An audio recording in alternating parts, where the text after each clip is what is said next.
Hello and welcome. I'm Dr. Syed Mostafa Safavi, and you're listening to our podcast series on deep learning for intrusion detection. In this series, we explore how cutting-edge AI techniques are reshaping the way we detect and respond to cybersecurity threats. This podcast is produced with the valuable support of Alicia Tan, who has been instrumental in coordinating and preparing each episode. Now, let's get started and dive into today's topic.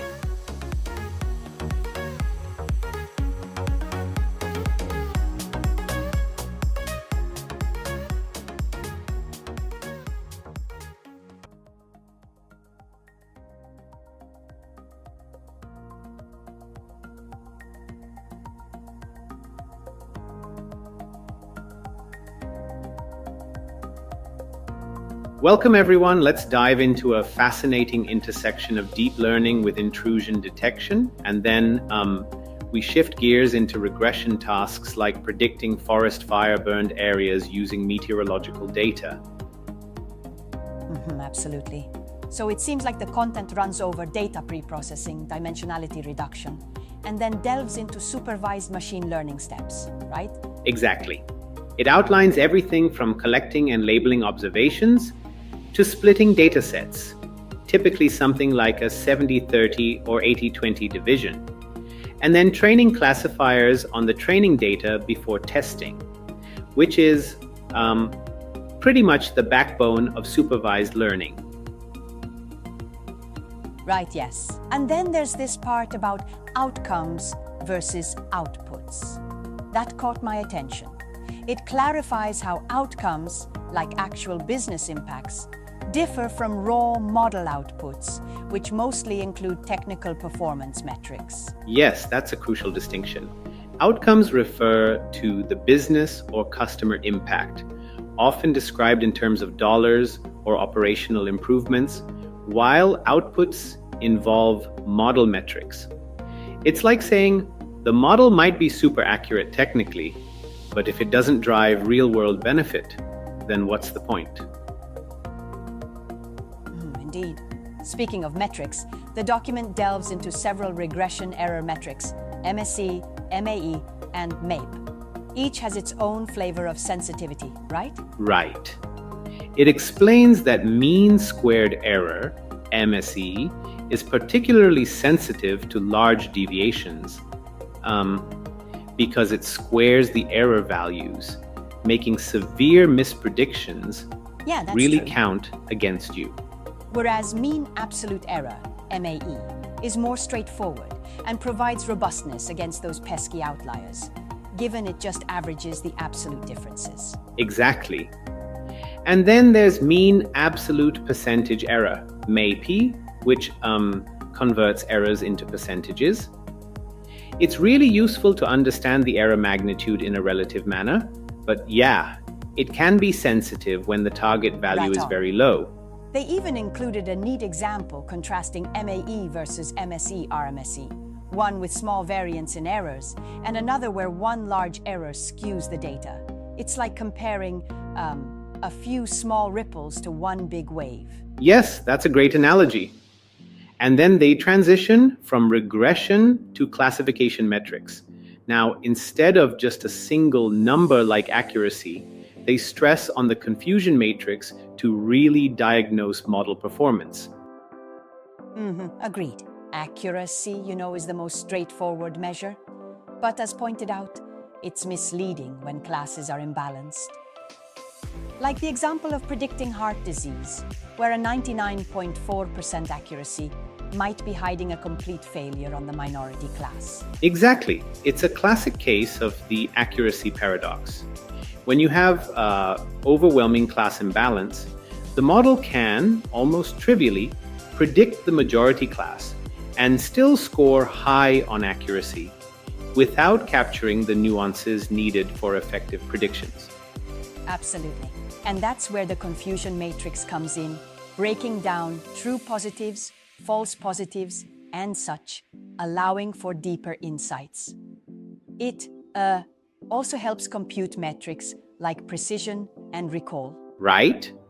For instance, in the manufacturing defects example, they show how recall is calculated based on true positives divided by the sum of true positives and false negatives. This clearly underlines the need for different metrics in different contexts. Yeah, it really drives home the point. Then we see the introduction of ROC curves and precision recall curves. How do you see these enhancing our evaluation? Well, ROC curves plot the true positive rate against the false positive rate by varying the threshold, which is excellent for understanding the trade-off between sensitivity and specificity. And then, PR curves are especially useful when the data set is imbalanced, since they focus solely on precision and recall without letting true negatives dominate the picture. Totally. I noticed they stressed using these curves to find the perfect decision threshold for the classifier. But wouldn't you say sometimes these methods might be a bit complex for practitioners moving from basic accuracy metrics? That's a good point. And I respectfully might say that while they are more complex to implement and interpret, these metrics are indispensable when the stakes are high.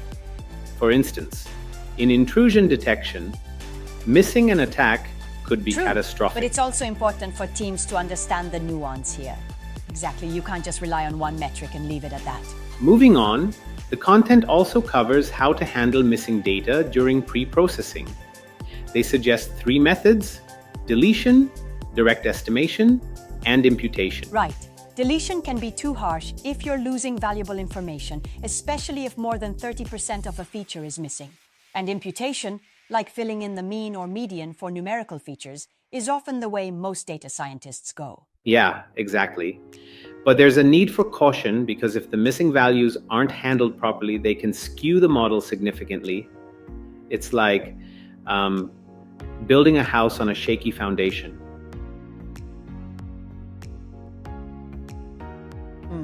That analogy works well. Now, in terms of model performance troubleshooting, they list several sources of error, such as problem framing, data quality, feature selection, model fit, and inherent error.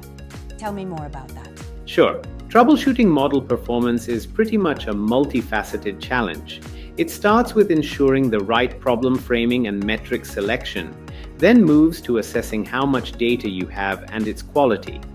If the features selected aren't representative, or if the model is either underfitting or overfitting, you're in trouble. Yep, it's like trying to solve a puzzle with missing pieces. And I remember they emphasized that these errors shouldn't be seen in isolation. Each area overlaps, making the process of diagnosis quite iterative. Precisely. For instance, if you have a mismatch in the problem framing and metric selection, even a great model fit might result in misleading outcomes. It's like having a fantastic race car, but putting it on a dirt track. That's a spot-on analogy. It's interesting to note how this document, while starting with deep learning for intrusion detection, then extends into general model evaluation and even touches on regression tasks. Quite a broad coverage for machine learning practitioners. Yes, it's a real buffet of machine learning best practices. You have everything from supervised learning workflows, error metrics for both regression and classification, to even performance diagnostics. Absolutely. Considering all of this, do you think practitioners sometimes overemphasize one part, like accuracy, without appreciating the full picture of model evaluation? Well, that's certainly a common pitfall. Many beginner practitioners gravitate towards accuracy because it's simple. But as we discussed, especially in situations of class imbalance, metrics like precision, recall, and ROC become much more critical. Definitely. And when it comes to regression, the sensitivity of metrics like MSE to outliers should be a wake-up call, right? Yes, exactly. MAE might sometimes be more intuitive, but if your application penalizes large errors heavily, say in predicting forest fire burn areas, MSE could be more appropriate. it's all about context. Right, context is king.